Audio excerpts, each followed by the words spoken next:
You are listening to the Complete Developer Podcast, the podcast by coders, for coders, about all aspects of creating your best life as a developer.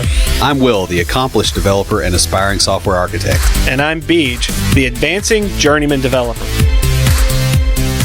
Complete Developer Podcast is supported by listeners like you. We are now on Patreon at www.patreon.com/Complete Developer Podcast. Hey, Will, grab me a beer. Get your own beer. Sudo, grab me a beer. Sure, man. Console apps, terminal applications, or command line applications are often seen as simple, but really aren't in most cases. Not only are they broadly used in every major operating system, whether you can see them or not, but they also tend to be constructed to be usable by other applications. In fact, many apps call out to console applications under the hood for specific functions. In this episode, we're going to talk a little more about how this sort of stuff works. But before we get started, Will, what have you been fighting this week? Well, I'm on the second week of my recovery from my hernia surgery. I'm doing a lot better than last week, so I'll actually be able to get through an episode without too much pain, hopefully this time. Good. Sorry about last week. That was pretty rough. I thought I was going to be okay, and I just wasn't. Yeah, time-wise, I don't know that is actually going to come out the immediate week before this one, so... yeah, it won't be. It'll be like 2 weeks before. Yeah. So. Because I figured that out yesterday. But even so, yeah, we can only really talk about it in terms of when we recorded it, because otherwise it just gets like you have to open Google Calendar and try to figure out, okay, which time dilation am I on here? So anyway, like I'm able to walk around, I'm able to drive to work and all that kind of stuff. I wasn't able to do that, last Monday. I basically sat in bed all day and worked. So I'm doing better now and trying to get back in the swing of things, cut through a lot of work that's, that piled up while I was gone, both for the surgery and for dev space. Yeah. Before that, I've got some speaking coming up as well. And then hopefully after next week, I'm actually coasting for the rest of the year, pretty much. Yeah. This week was the start of that for me. I'm trying to catch back up. We tried to get ahead. Yeah. And it's a good thing we did that, because otherwise we would have fallen behind instead of just falling to, editing the episode that comes out that week. So how about you? Well, I have been fighting databases today. Well, more like DBAs with too much on their plate. It's the end of the year invoicing and all that sort of stuff. So they're really overloaded right now, right before the holidays. Doesn't make it any easier on us API developers, because we end up waiting on things to get created as they're going in and doing, higher priority things. Yeah. So now on a nicer note, the weirdest thing happened this past weekend.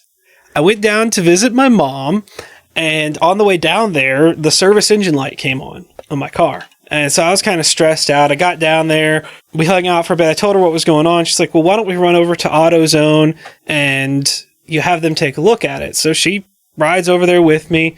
We go, and it turned out to be bad gas. I got in a gas station right before driving down there. You commonly have problems with bad gas. As your former college roommate, I can tell you that's the first thing I would have suspected. So after that, finding that out, we're like, all right, well, this is thankfully not a thousands of dollar fix, but just, $5 for the gas stuff to pour in there and then have to fill up on premium. I told my mom, I'm like, man, I could go for a beer. And she's like, well, I could go for a glass of wine. So we head over to a bar just to grab a drink and hang out. We walked up to the bar. This drunk guy was sitting on the corner of the bar and kind of starts a conversation with my mom and ends up buying our first round of drinks. Well, there you go. And after he did this, my mom looks at me and she's like, does this happen often? Like, around you it does. Around me it does, yeah. It's the most random thing ever. We have lots of stories we could tell, I guess, on here, but we shouldn't. Yeah. No. Speaking of a few drinks, if console apps make you want to drink, then you might find what I have for IoTs rather interesting. So let's go ahead and roll the music.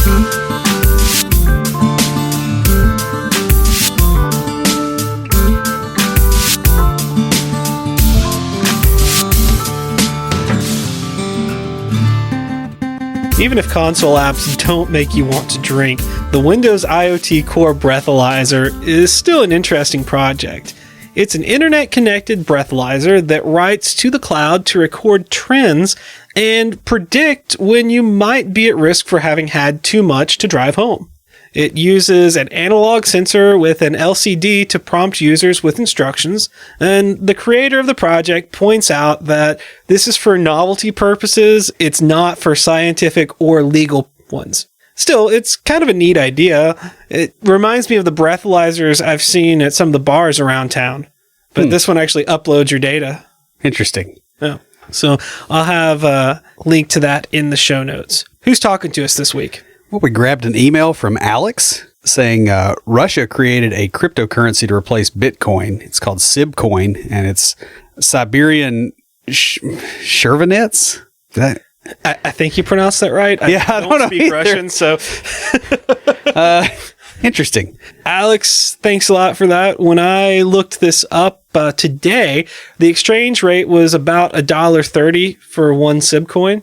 Yeah, and Bitcoin is like, what, 5K or something now? It's ridiculous where it's gotten to. But we'll have to follow these. Send us an email with your contact information because we've got a Complete Developer water bottle just for you. Guys, if you'd like your very own Complete Developer water bottle, leave us a review on iTunes or comment on the website or any of our social media. We post all our episodes to Twitter, Facebook, LinkedIn, and Google+. We're also on Instagram, Path, and Tumblr. And if you want to catch us live, we post on Facebook Live, Twitter Live, and Periscope every Monday night before we record. So if you started out in software development back in the day, basically the 90s or really even, well into the 2000s, you probably got some early exposure to console applications. Console applications are often the simplest place to start when learning to develop software for desktop and server environments, which is why you get thrown into those early on. It doesn't take as much to get them set up. And, that's why they start you out with that stuff. And generally speaking, what you do with these is you learn just enough to get the basics of the language down, and then they move you on to, graphical user interfaces because that's what everybody wants. But the console app is actually quite usable for its own purposes if you understand how they work. So we thought we would kind of go into this because a lot of developers don't seem to have as much of a grasp of them maybe as they should. Well, I think a lot of developers now are getting pushed more towards web development. Yeah. That has less to do with the console. Well, there's that, and it was, Visual Tools did it before the web too, because you drag and drop on a Visual Basic form. You do Hello World in Visual Basic. Back in the day, you built a form and you put a button and you do a message box, right? And like that was the canonical example, and you never did anything on the console. Mm-hmm. But like your C programs and your assembler programs and, those kind of things early on, you did write to the console. Oh, I remember QBasic, Pascal, even C++ doing it. Yep. So, what is a console or terminal application? Well, we grabbed a definition off of Wikipedia, which was a bit massive. It was a gigantic run-on sentence. Yeah. Thanks, Wikipedia. A console application is a computer program designed to be used by way of a text-only computer interface, such as a text terminal, the command line interface of some operating systems, or the text-based interface included with most graphical user interface operating systems. This is stuff like the Win32 console in Windows, the terminal in Mac OS X, Xterm or Bash in Linux. So that's basically what it's for. The user typically interacts with the console application using only a keyboard and display screen, as opposed to the graphical interfaces that normally require the use of a mouse or other type of pointing device like trackpad and stuff like that.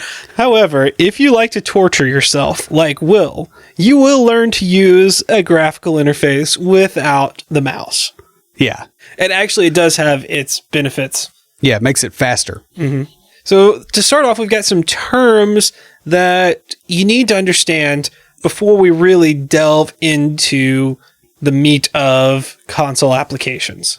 So we'll start with the application itself. That's the first thing you specify on the command line, is the thing that you're actually going to run.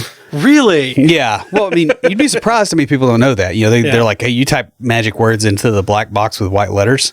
Like what you're doing is you're typing in, hey, here's the program I want to invoke. Right. What can be executed is kind of different on different systems. Windows tends to do this by file extensions, so you get stuff like .exe, .bat, .cmd, and .ps1. I've never heard anyone call it exe. I just heard people exe. Yeah, it's like HTML and HTML, I guess. I don't know. I don't know really where to go with that. Everybody's got their own pronunciation of it. I just had to pick on you. Yeah, and that's kind of the way Windows does it. Unix-based systems tend to do this by actually setting a flag on the file to indicate that it can be executed. I think this is probably a better method, although I get why Windows does it by extension, because then they can do special icons and do things different with the file system that way. Like if you think like the way the really old file systems worked, that I get it. But I like how on Linux, if I download a script, I still can't run it until I actually set it to be executable. That's kind of nice. Just in terms of not shooting yourself in the foot. Yeah, that makes sense. I've written a few batch scripts for Windows to run things like, so I don't have to type in multiple things. Yep. Because I'm just lazy like that. Yeah. Well, I mean, that's the way our builds work at work right now. Yeah. I have like a build and deployment script that's a batch file. We double click. It's checked into source control and nobody touches it. We're working on the CI server, but we're not there yet. So we just kind of rigged something. Yeah. And by we, I mean me. So that's the other reason people don't want to touch the batch file, is nobody wants to know just how bad it is. After the application name come the arguments that are getting passed in. These are like parameters going into a function, essentially. It's that same kind of concept. The simplest case, these arguments can be simple switches to turn functionality on and off. You'll see the various ones depending on what you're doing. They can also get a little bit more complex and be several levels deep. So you can have it set up where there's a tree of options that you're calling into. And the arguments to an application can also include the output from other applications. So I would think that the console application that most people are familiar with, at least these days, would be Git. Yeah, either Git or NPM. Or NPM. Yeah. Though I would probably say Git, because you might have Git would be cross. Yeah, across all the things. I'm trying to think what else you would see. I mean, any of your package managers are going to be in there, build tools, those sort of things. Right. So the application name would be Git, and then the arguments you passed in would be like Git, commit. Right. And then what would be the dash all or dash a, dash message or dash m? Right. What would those be? Those would be switches. So like the dash, or like if you say git add dot, that would say, hey, add all the files. That's a switch. It's a single character switch to go, here's all of them. That's true. So git commit dash m. Yeah, and then the message. Yeah, so that's a switch that has additional data with it. Okay. If that makes sense. Yeah, I'm following you. I'm just trying to get the right terms. I'm thinking like you said, NPM, but I use Git more than I use NPM. Yeah. Like dash G in NPM would be a simple switch, right? To say install this thing globally. Right. But yeah, I wouldn't get too wound up on whether it's a switch or it's a parameter, because those are kind of the same thing. Like a switch is like, it's a Boolean versus it's text. Yeah, I know. I'm trying to get it in my head, and I figure if I'm getting it in my head, the listeners are getting it in their heads. Yeah. Is that get with an E or an I? Yes. Yes. Okay.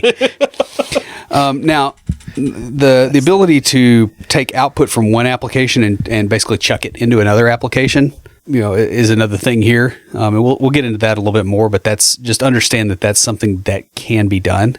You can also stream data from a file into an application. And it's important to when you start looking at this, right? All this content is text. If you look at the way the switches or the command line arguments are structured, they're structured to make it fairly easy to parse them with typical text processing tools. So they tend to have like a delimiter between the different switches, and they tend to if they have additional data, there'll be like a delimiter for the outer thing, and then a different delimiter for the switch and the data. Gotcha. To split that string, if you think about it like that. This also means that they do some normalization on the strings before they go into the into the various apps, and they get parsed, and that tends to result in you not being able to use certain characters because they're used for whatever else, or you might have to escape them, like a backslash, for instance, those kind of deals. Now, as far as command line stuff, you're going to see things like you'll see, the executable name and then, space,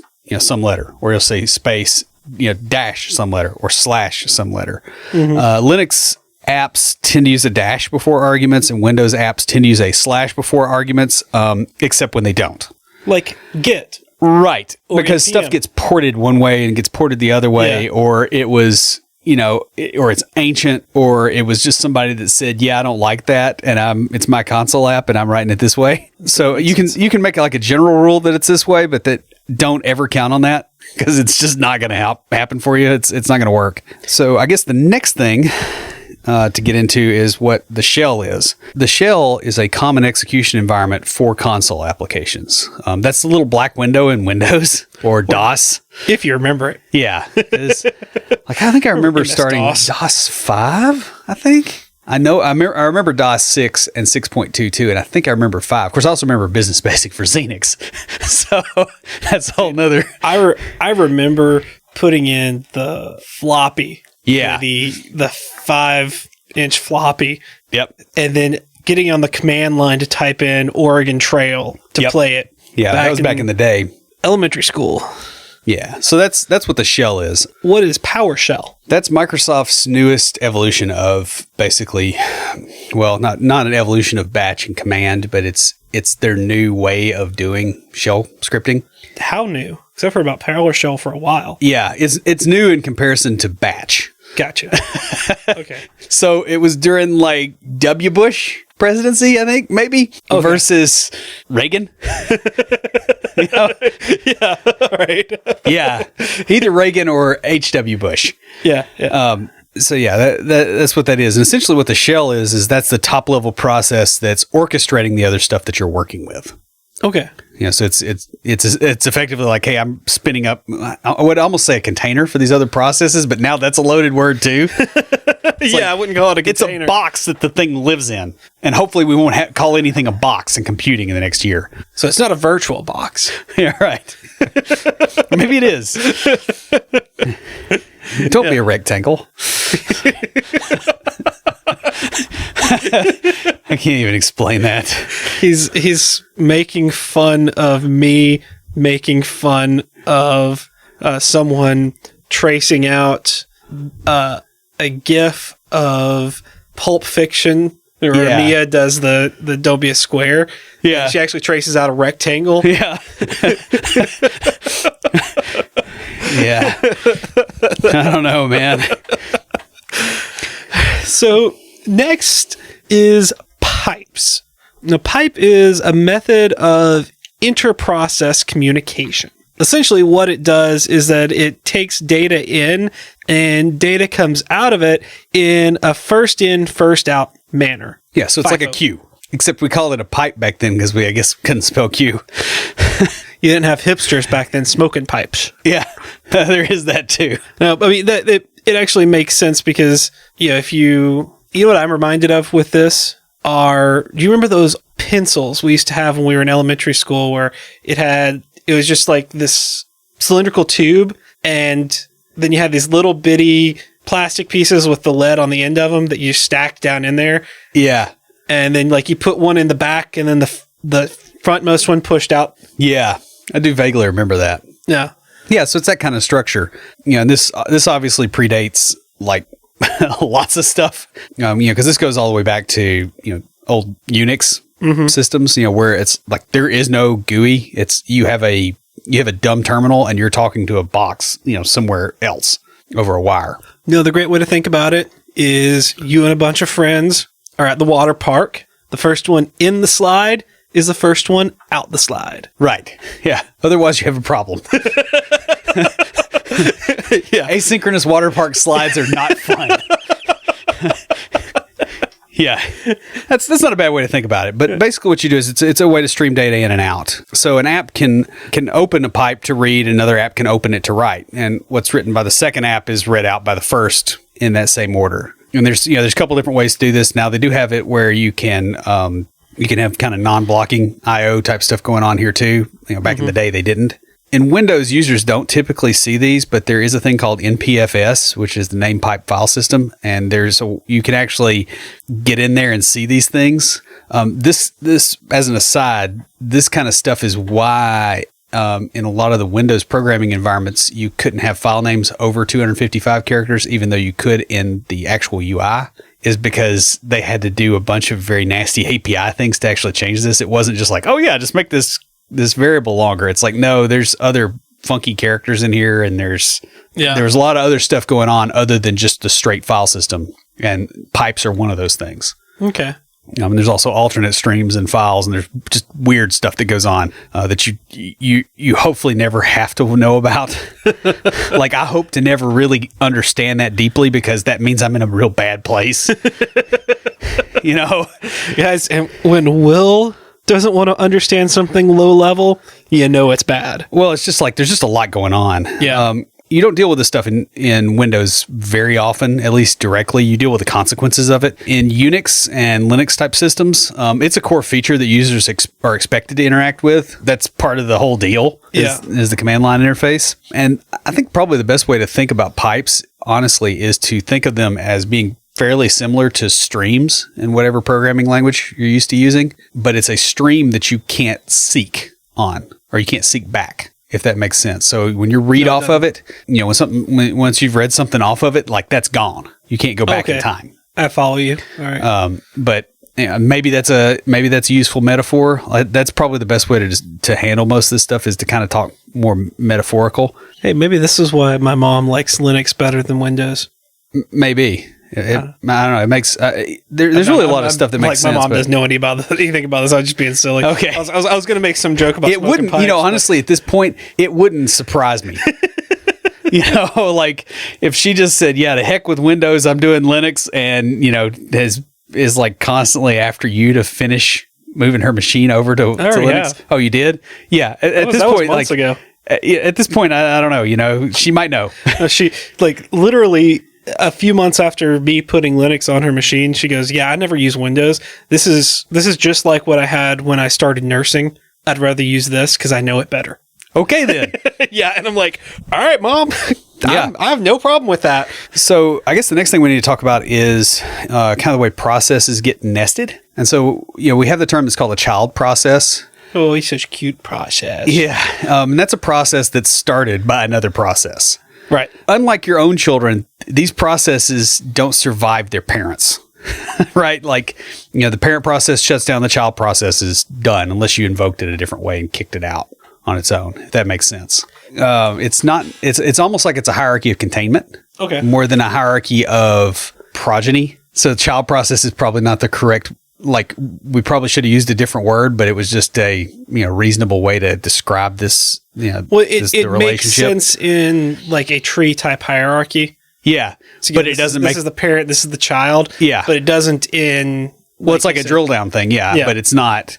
From the length of execution and all that, it's not quite the same. I think kind of like a using statement. Yeah. Not completely. I mean, there's more to it than that, but that is a good overview of it. Yeah, or think about it like it's a function that's called within another function's scope. Yeah, entirely. Okay. Or it's invoked within it. I mean, it lives outside of it, but you bring an instance in and do your thing, I guess. Okay, yeah. So you create like a contained object, but this is procedural. All right. Right. Maybe that's a better way to think about it.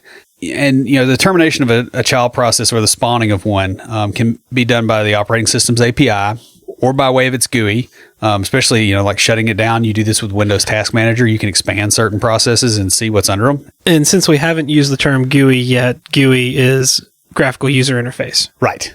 And it can also be stopped by termination sequence on the console. So this would be something like if you're running like command on Windows, you can hit Control C to stop it. Oh yeah, I use that all the time with Hexo. Yeah, when I'm running a Hexo server, or in Angular when I'm running an HTTP server to test what I've written. So right, and that's just what that sequence does. It essentially tells the parent process that, hey, the currently running child needs to stop. Gotcha. It's like control your children.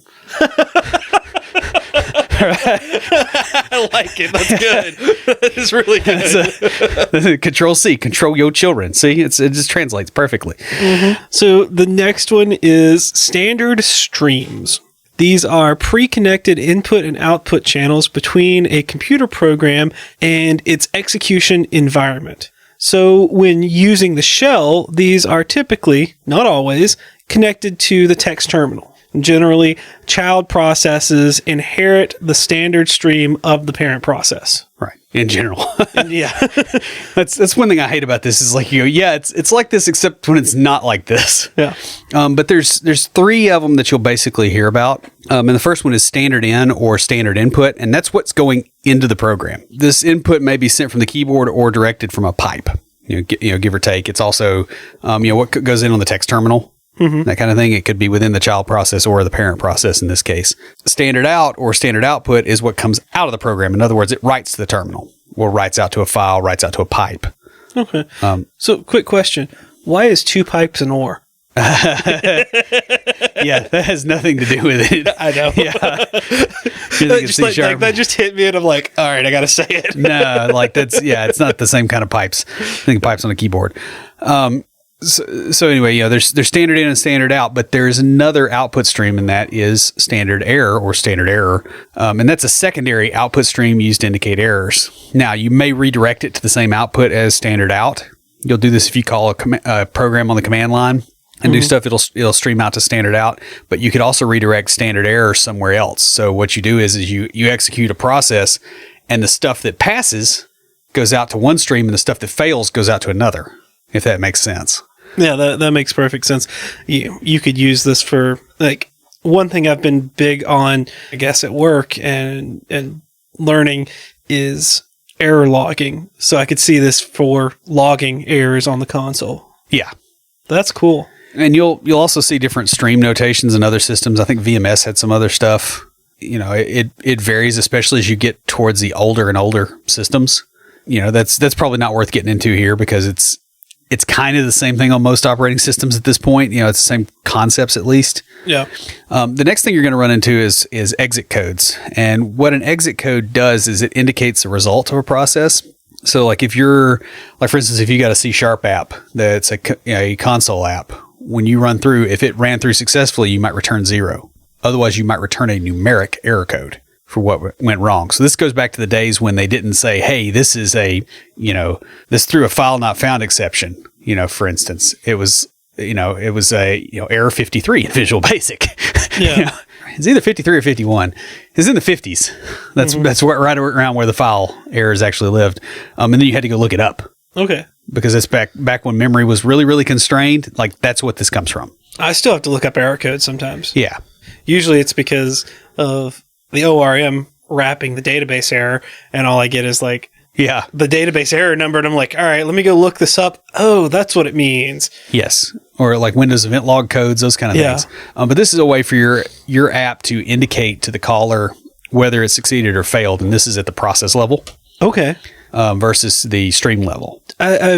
This makes some of the conversations I've had recently make more sense. Yeah. And like I said, this stuff is kind of dense. I mean, there's no way to make this like super duper pleasant, but I guess it kind of makes sense when you start thinking about how you would want to architect this stuff. Mm-hmm. Next thing we probably should talk about are your environment variables. The environment variables that I'm trying to think of the best way to put it. It's basically, it's a dynamic variable that can affect the way a process runs. So you'll see stuff in Windows like the system path. Mm-hmm. Yeah, that's a variable that's one of your system variables. You'll see the app that we work on, or at least our Windows side apps, we actually have environment variables for where's this thing installed, those kind of things, because they call each other. That way they can actually locate each other. It's not just information though; it can change that too.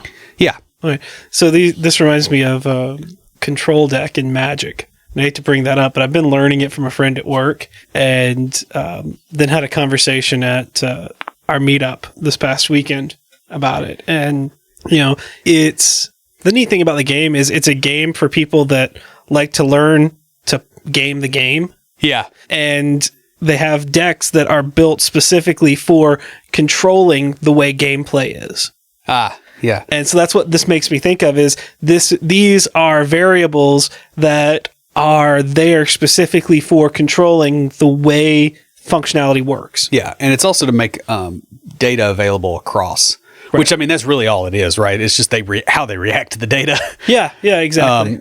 But yeah, you'll see this a lot in older programs, and it's just a way of making things available in a programming language agnostic manner. So like our apps are Delphi apps for the most part, but we have some C# apps that call the Delphi apps. Right. And so they have to look at environment variables to figure that out. That makes sense. Where this thing lives. Yeah. And so it's kind of a way to share state. Now you can do stuff with those, like you have system level environment variables, but you also have user level ones that override it. So you can do overriding. You can set them and then flip it back. You can do a lot of different stuff. Basically all the stuff you would do with data normally. So there's a lot of utility there. Okay.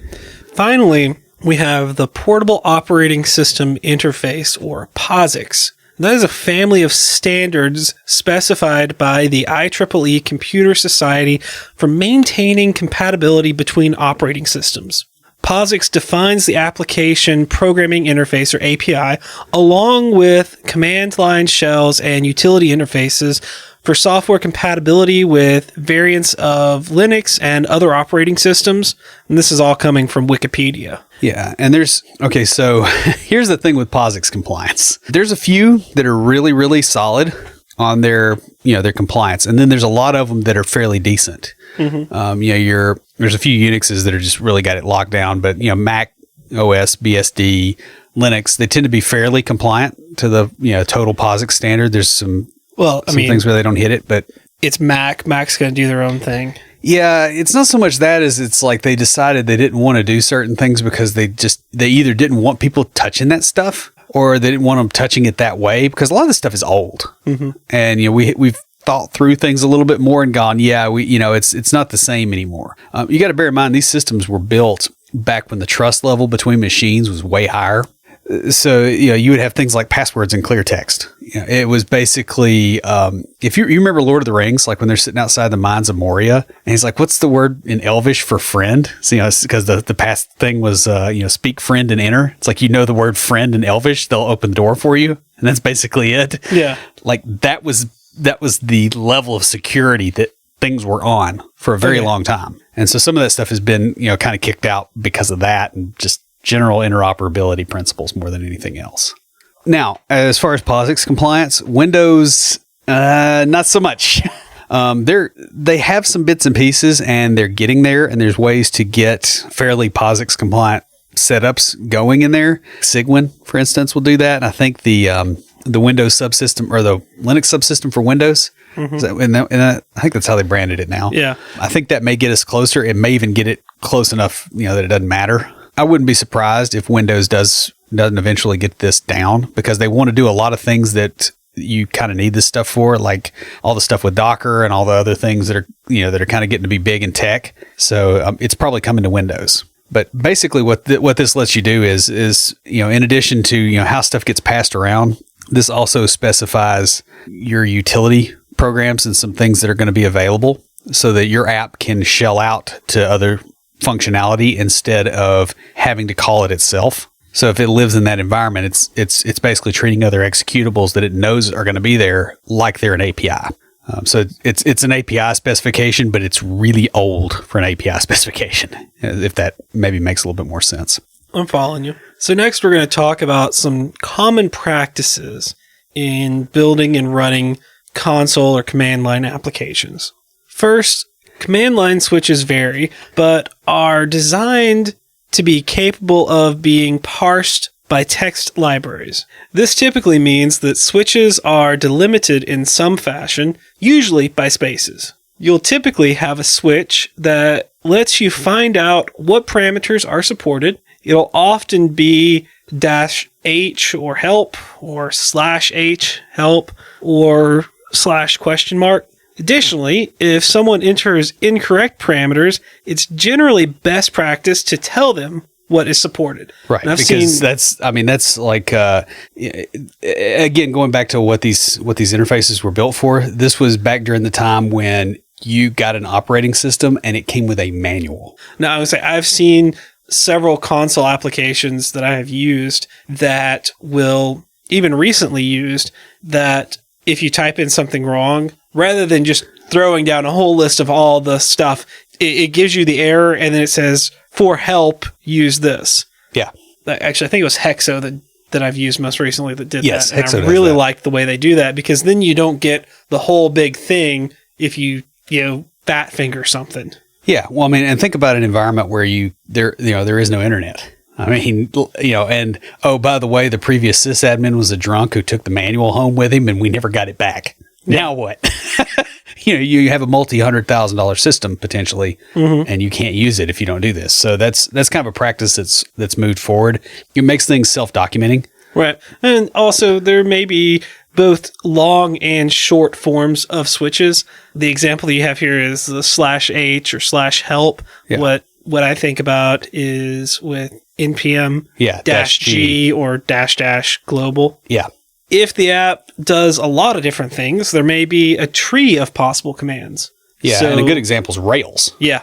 The Rails command. Okay, so first of all, I really like the Rails environment, and I like a lot of the stuff that's in there, but holy moly, you've got to have a cheat sheet for this thing. The Rails app can generate things for you. Right. So you might do, Rails generate migration to generate a database migration, or you might do, Rails serve, I think is what it is now for serving. I'm a little rusty, but you see how there's kind of, here's the app, here's a verb, and then here's a subverb. And then, so both those levels can have their own switches too. Well, it's like git commit switches. Yes. Yeah. Git's another one like that. And so these are basically, give or take, it's almost like they're, firing to subcommands. It's just like the main app is a controller. Yeah. But, and if you actually if you get into the way a lot of these things are architected, if you start poking around on GitHub, you'll actually see that kind of structure because that makes sense. It's an addressing structure. No, I mean, it follows that's where we get, that's where we get the controller type structure we have now is from that back then in more modern application. Yeah, and we've learned to apply chaining and hierarchical structures a little bit better, probably. But that's kind of where this comes from. So if you think about nested controllers in a web app, I don't know, can you do that in? I guess you could pretty much do that in anything, right? Where it's but typically it'll be folders and then controllers under it. Like if you look at old ASP.NET, I think in core you can actually just do whatever you want. Yeah. You want that kind of setup just because there's a lot of stuff you can do. Well, I'll be honest. I have at times been tempted to call another controller from a controller. Yeah. In a web API. You totally can, though. You can, yes. I don't know that it's necessarily best recommended practice. It's not. And so what I did was I pulled out what I wanted from the other one, and I put it into a service that they both called. Yeah. And that seems like a more easy way to do it. It's a more object-oriented way of doing it. Well, and you're not chaining those dependencies together either. Right. Because if you wanted to test that controller that's calling the other controller, now you've got a dependency that you probably don't want. Exactly. So, it makes sense. Of course, all this stuff predates that. Dependency injection? Yeah. Because back then they were just like, yeah, here's a dependency. It's another executable. Yeah, exactly. So, we talked about, chain switches as being analogous to nested controllers, but switches can also have their own arguments. So the delimiter within a switch tends to be different than the delimiter between switches. So you might have, you'll have a space between the parameters of Git, right? For instance. But if you have one that has a value, you might have a different delimiter between the actual switch and the value that's in there. I'm trying to remember if it's even that way in Git because I don't really. Well, no, when you do a commit, you pass a message. Yeah. It's -m, and then you put the message in quotation marks. Right. Yeah, because I think it parses it a little differently too than some of the others. Yeah. I don't know about other, that's passing a string literal in. Yeah. And so I don't know what others would be. Trying to think, because if you do like npm and git, you can have multiple switches, but they're, like you said, they're spaced. Yeah. And I think that may be too with a more modern type setup because they're like, yeah, we don't really want to express a hierarchy. I mean, it's like passing, it's like in a web interface, passing a JSON object as a query string parameter. Like that's really not any way to live. Like you could get away with it and you could totally parse it, but wow, why? Yeah. Yeah. And this is pre-JSON, so it's like, hey, this is basically a wire protocol type. It just so yeah, you may kind of see this sort of setup. Another thing that you'll see commonly is switches indicating the verbosity of output that you want for certain kinds of commands. Some of this is because of really old systems. It actually took time to display stuff to the console. It wasn't instant, and hey, if you have verbose output, you can spend a whole lot of time on it. Right. And so they go, hey, just cut that crap out. Just give me the errors. This can also be helpful if you are streaming it to a file and you just want, the critical logging output and not verbose. Like when an app experiences an error, it's best practice to return an exit code indicating the failure. Yes. And you'll see some pretty weird stuff with this. I think grep on Linux does some funky things with exit codes. It seems like I got burned by that at some point. Like I remember writing a Python script that called grep, which I don't remember when that was. Wow. Because that's like two things that don't do much of. And I can't remember what it was that got me. It seems like it was like a -1 when it should have been a 0, or I was thinking it would be a 0 or something along those lines. Yeah. So you do want to return an exit code that's meaningful. Right. That makes sense. Just so people can they have some degree of understanding what that handshake is. And also command line arguments may or may not be case sensitive based on the environment you're in. Yeah. Or the mood of the programmer that wrote the app. Right. Yeah. Hopefully they are consistent throughout the app. Hopefully.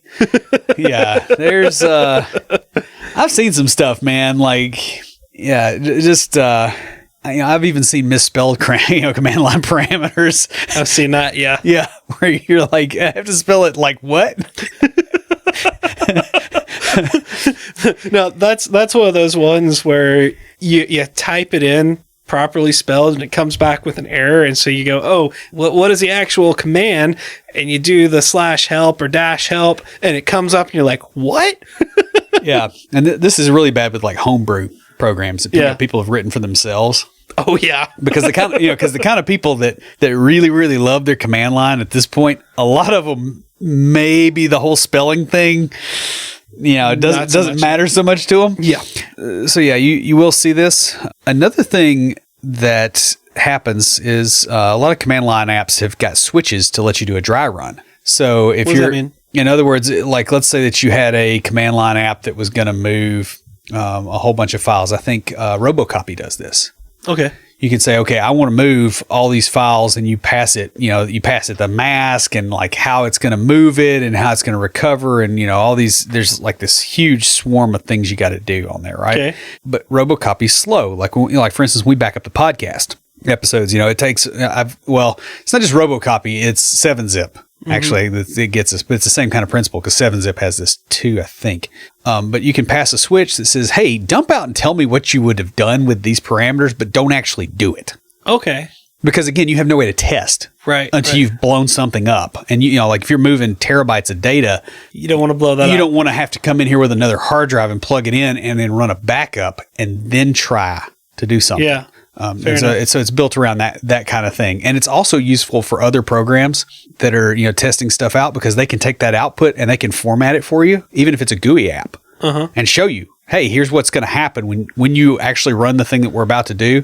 Here's what it's really going to do. Yeah, I can see that. As told by the app, not told by the thing calling the app. Nice. I like that. That is really cool. That's why they do that. Nice. Now, you don't see that all the time, unfortunately. Yeah. And there's some places it just doesn't make sense. Right. That makes sense. Yeah. But it makes sense that it doesn't make sense. Yeah. Totally smell what you're cooking there. So finally, we've got just a few other things to note when writing or working with console or command line applications.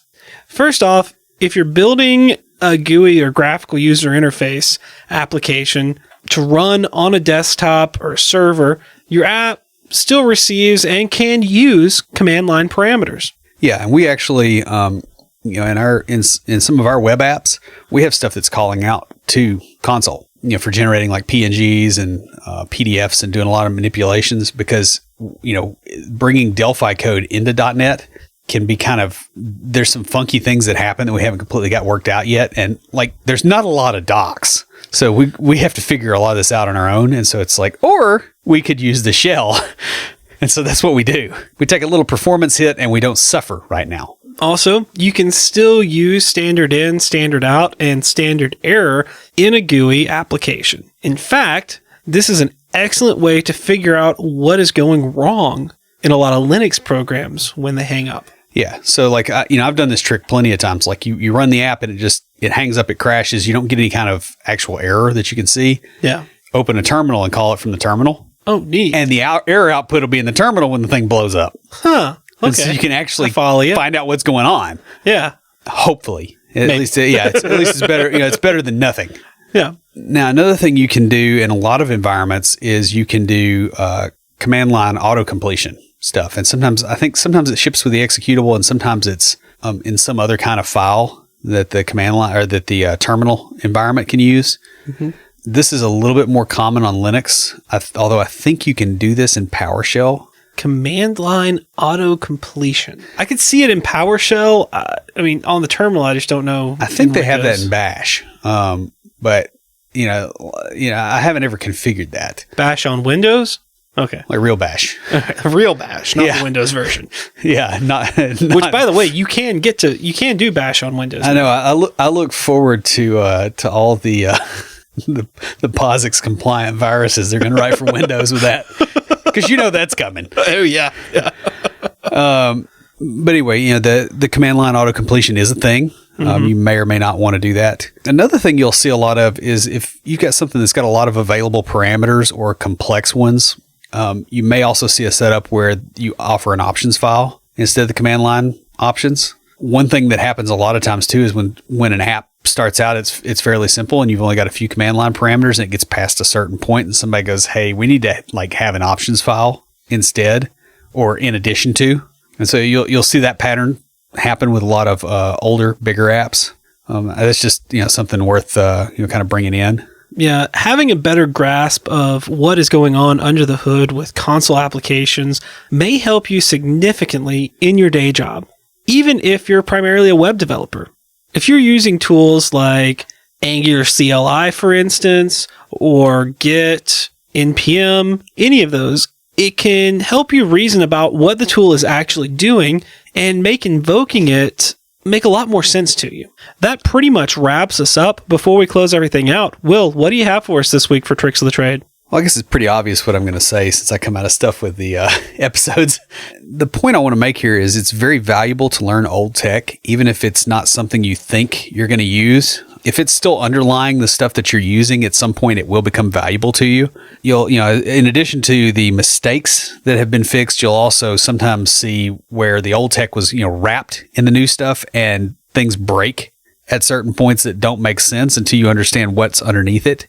And so it's really wise to go out there and actually try to figure out what is the stuff built on that I'm using. So I regularly deal with .NET.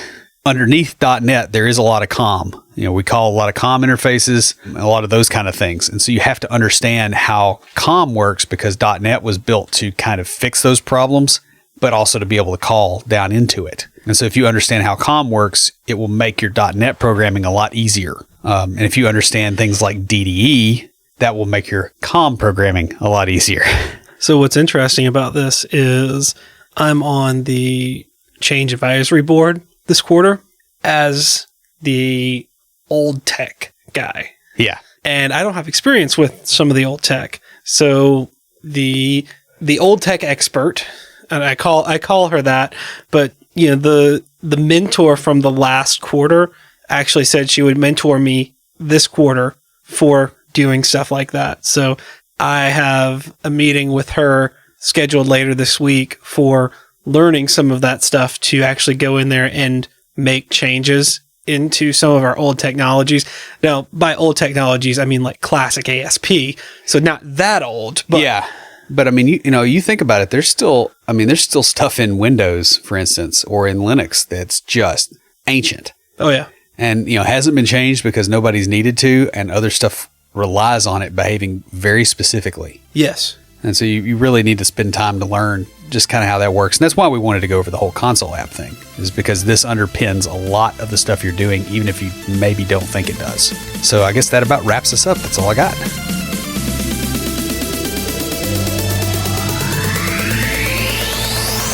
Stand by for Titanfall. If you have a question or comment, please email us at neckbeards@CompleteDeveloperPodcast.com. Our theme music is an excerpt from Stand By for Titanfall by Pure Bells, available on SoundCloud and licensed through Creative Commons. The intro music for IoTs is Hillbilly Hip Hop by Jason Belcher. For references, show notes, and to sign up for weekly emails with extra tips and insights, be sure to check out the website at CompleteDeveloperPodcast.com. You can also follow us on Twitter at CompleteDevPod and like our page on Facebook to keep up with news about the show. Look for us each week on Facebook Live before we record each episode. Thanks for listening. See you next time.